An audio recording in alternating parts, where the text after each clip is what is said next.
to discuss getting around the gatekeeper. For those of you that have been on the phones for any amount of time, you will know that the gatekeeper is that person who answers, who is not the business owner, the merchant, the person that you're intending to reach out to and have a conversation with. As the name indicates, right, the gatekeeper is there to keep you and any other person that might be soliciting the business owner from getting through. We have gatekeepers because we're trying to guard our time and work on appointment only. Thus, your job here is to get around them, to get through them, not to pitch them, not to tell them about the products, not to inform them or educate them, but solely to politely, directly, and courteously get through them to the person that you actually want to speak to. So this situation usually arises when we're making our initial call, right around the initial pitch, when we're saying John or Jack or Mary. They're going to say, no, this is Sam, this is Sue, this is George, whatever, not the person that we want to speak to. So to start, some basic ground rules. We always want to be courteous, but direct, friendly, but not overly nice to the gatekeeper. The key here is we don't want to offend them. We don't want to alienate them. However, we also don't want to start a conversation with them. We don't want to tell them really who we are or where we're from, because frankly, it's not their business.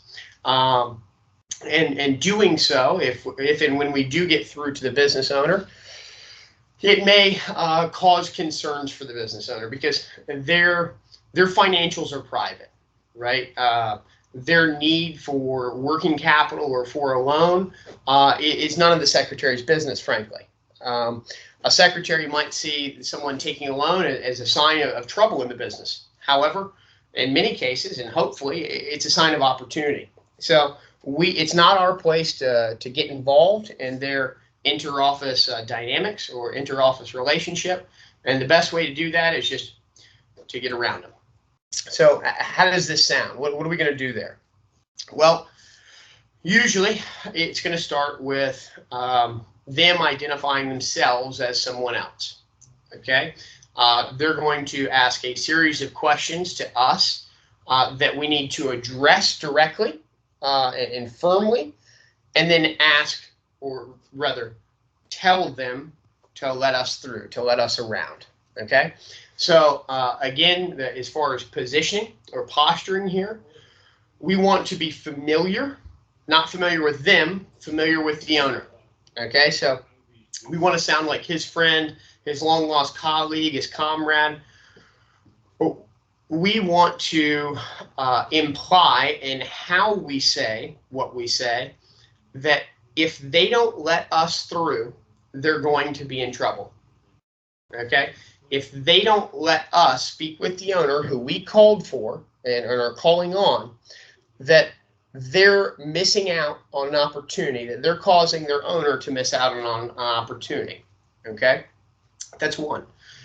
Two, we don't want to say it, but we want to imply that we're above speaking to them and how we speak to them.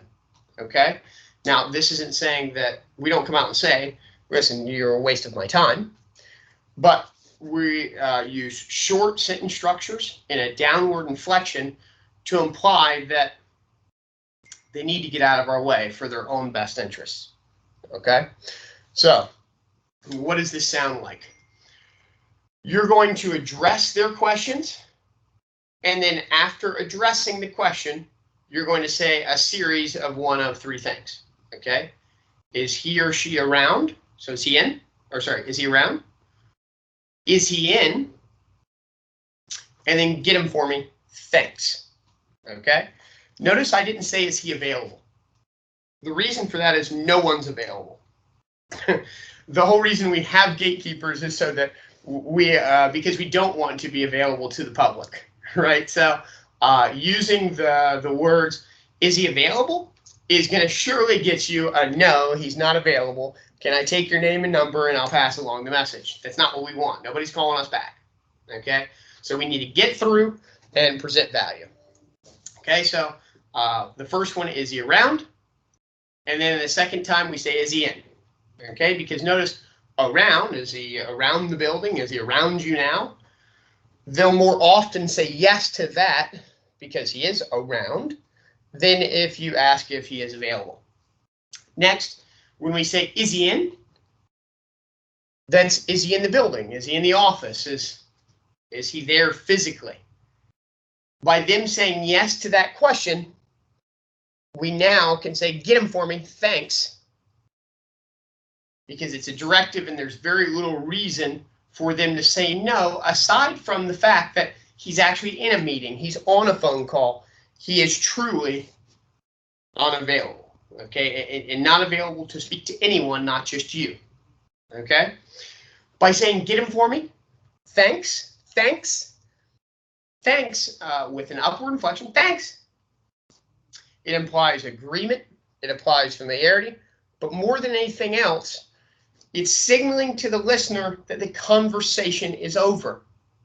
There's nothing else they should ask. Okay, so let's flesh this out a little bit. What does it sound like in practice? Okay, and ladies and gentlemen, I'm about to play both parts: the agent, okay, the person calling on our team, as well as the business owner. Okay, and I'll indicate who I'm playing by changing my voice a little bit and changing sides. This is a practice you need to get accustomed to, okay, that you need to learn how to do. Because the fact of the matter is, practicing role playing is the only way that you're going to get efficient, proficient, skilled, knowledgeable, become the best version of yourself. Well, unless you have a wife at home or a child at home that you can ask and they're willing to participate and you're practicing, which most of us don't, and frankly, it's not a very efficient use of their time, then you need to develop the skills and abilities to be able to have a conversation with yourself and practice. And while you're practicing, improve yourself, analyze yourself, see what did I do, how can I do it better, what am I supposed to be doing, and what did I do in reality, and how do I make those two things closer to one another. Okay, so here we go. So I'm going to start as the agent, saying, John, and then I'll turn to be the gatekeeper that says, no, this is Lucille. Okay, so I hope you are entertained, but more importantly, I hope you learn something. So ring, ring, ring, ring, ring, ring. Hello, John? No, this is Lucille. Oh, hi, Lucille. Is John around? Yeah, who is this? This is Mike. So he's in? Yeah, he's in. What are you calling in regards? I'm calling with regards to a financial matter. Are you a partner in, or sorry, I'm sorry, are you a partner in the business or somehow involved in the finances? Well, no. Oh, well, I'm sorry, Lucille. I'm not authorized to speak with you about it at this time. Go ahead and grab John for me. Thanks. All right. So let's do that again. Ring, ring, ring, ring, ring, ring. The pop comes. Whoop. John? No, this is Jeff. Oh, hey, Jeff, you sound just like him. Is John around? Yeah, he's here. All right, tell him it's Mike on the line. Grab him for me. Thanks. So let's give a little bit more pushback from the gatekeeper, right? So where's the pushback going to come? The pushback's going to come in form of questions, which you need to answer directly, and then go back towards directing them to get the person you want to speak to. So what questions are they going to ask? Who are you? Where are you from? Why are you calling? What are you selling? What is this in regards to? Do you have an appointment? Is he expecting your call? Pretty much it. 7 main responses. Okay? So let's go through a little bit, each one at a time. So Ring, ring, ring. John? No, this is Jack. Who is this? Hey, Jack, this is Mike. Is John around? Yeah, he's around. Where are you calling from? Well, I'm calling from South Florida. So can you go ahead and grab him and tell him it's Mike on the line? Grab him for me. Thanks. Sure, I got him. And he goes to get him. Now let's be even more aggressive, right? John? No, this is Jim Bob.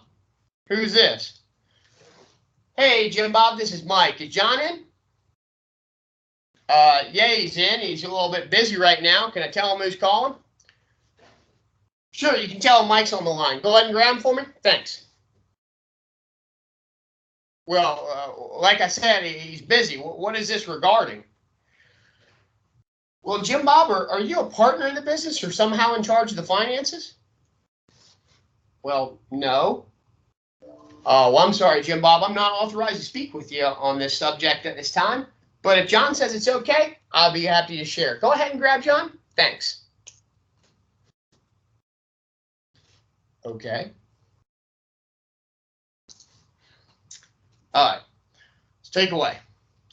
Easy in, easy around. That's how you're going to finish each of your rebuttals. So these are effectively objections. Objections being defined as things that you have to address or deal with in order to move towards the close, right? Move the sale along towards the close.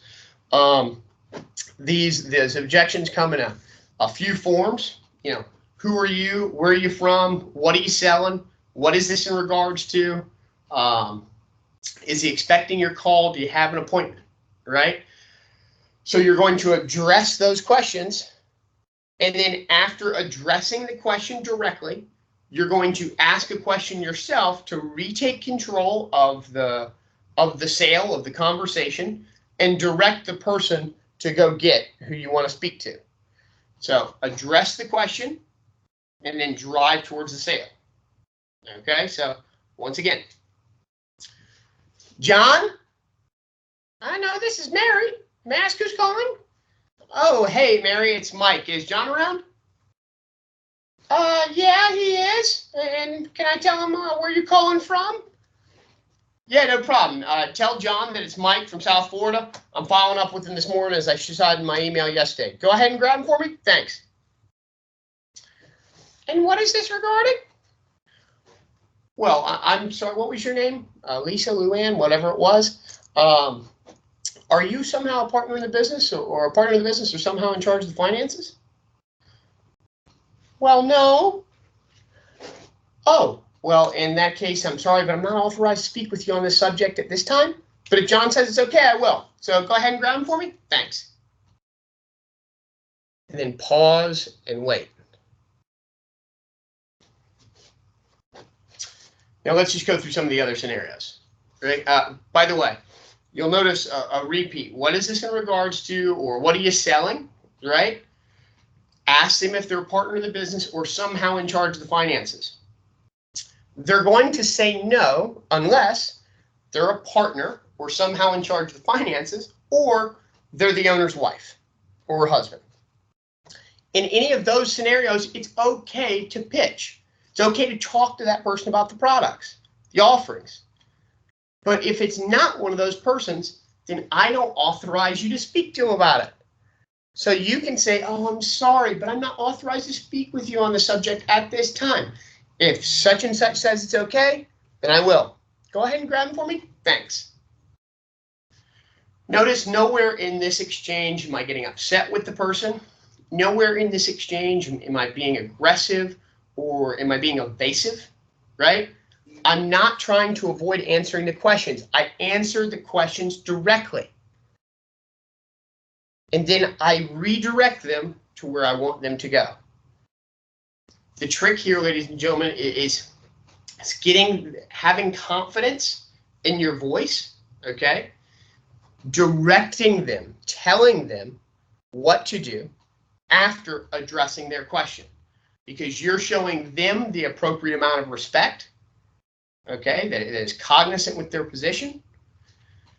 And you're also establishing yourself as someone senior, someone that needs to be heard and should be dealt with accordingly as a superior person should.